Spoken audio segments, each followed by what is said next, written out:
Hi there, guys.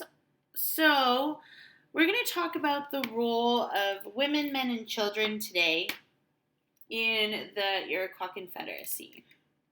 So, the role of women, they held the positions of respect. Remember, the Haudenosaunee people were a matrilineal line. So, women were at the top of the line. Who you were and what family or clan you belonged to was dependent on the mother. So they held positions of respect. They plant and tend gardens, bear and raise the children, and also own the property and the homes. The husband would live in the wife's long house, and the children belonged to the mother's clan. The Iroquois women participated as equals in tribal meetings and were consulted on all matters of importance within their community and confederacy. That's huge.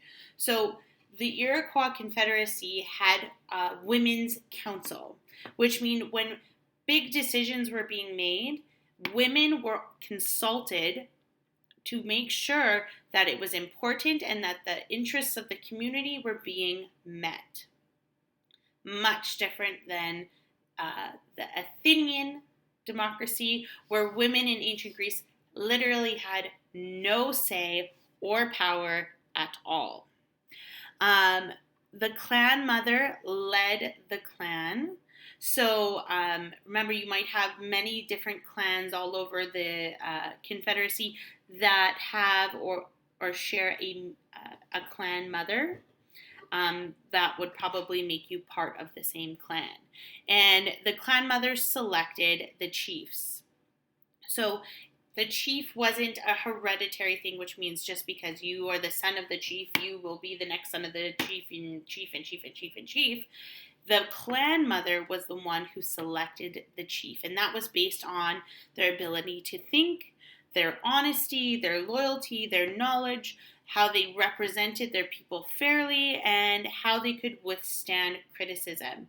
So the clan mother was really seen as this knowledgeable person within the community that could make big decisions like who the chief would be of the clan. Let's just go through this. So the clan mother chose and advised the Hoyanea, the chiefs, on the basis of the women's and men's council, and had a strong indirect influence on decisions. So although the clan members didn't make the exact decisions that were being put forth in the Confederacy, they chose and helped advise the chiefs in making the right decisions. Okay? Women participated in the Women's Council, which advised the clan mothers. So women in this Haudenosaunee society had a lot of voice, and they used a consensus, an agreement, to help the clan mother make decisions. And then the clan mother would help the chief or the Hoyanea to make decisions on behalf of everyone. The role of men served as chief on the Grand Council. They hunted and fished. They built the longhouses and canoes. They organized sports to teach leadership, strength, and endurance. And only men fought wars, although it was usually women that decided if war was to be declared. So same kind of thing. Women had the choice to go to war, but the men were the only ones to fight in the war. As you can see, the role of the man was a lot more physical in endurance and strength and leadership, but they were still equal to their female counterpart. So let's take a look at this here. So the Hoyanea, which is also another name, it's the Iroquois, or it's the Haudenosaunee version of the word chief.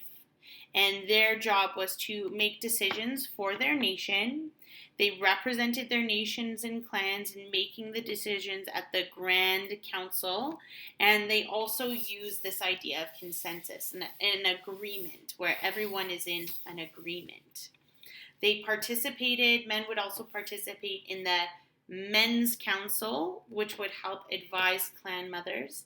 They participated in making decisions for their nation using this agreement. And the men could be chosen as chiefs. So unfortunately, a woman could never be a chief, but that's okay because women would be seen as equals still because there was a women's council, and ultimately there was the clan mother who had kind of a final say in who would be the chief of a clan. Then how do Iroquois children live? What did they do in the past? They do the same things as children do. Play with each other, go to school, and help around the house. Many Iroquois children like to go hunting and fishing with their fathers. Iroquois kids did have corn husk dolls, they had toys, and they played games. Such games where kids tried to throw a dart through a moving hoop. I think if you haven't seen it before, it's kind of like they throw a hoop that rolls along the ground, and they need to take a spear or some kind of arrow and shoot it through as it moves. Lacrosse was also a popular sport among lacrosse boys as it was among adult men. So lacrosse is actually Canada's national sport. It was one of the first sports that was recognized by the European people, and it was adapted by the Haudenosaunee people. And if you haven't seen a lacrosse game, I highly suggest you hop on YouTube and you watch a game of lacrosse. The Iroquois mothers, like many Native Americans, had the tradition of carrying their babies on cradle boards or in their backs as a custom which many American parents have adopted. So a lot of mothers would carry them in their front or carry them on their back, which you see a lot of mothers do today. So really, the Haudenosaunee kids lived their life just like you. They were taught by their parents. They had games, they had toys, they had jobs and chores that they had to do, and which is really kind of fun. So head to your chart here, where I want you to compare and contrast the ancient Athens role of men, women, and children to the Iroquois. So I've given you the ancient Athens, the Iroquois Confederation, men, women, children, and I want you to write the differences that you know of between these two people, these two groups of people. You might have to go back and look at some of your notes from ancient Athens, but you will see through filling out this chart that there are many differences between these two groups. Okay, and after you're done, take a picture, send it to me on your portfolio, and I'll have a look. Have a great day, guys.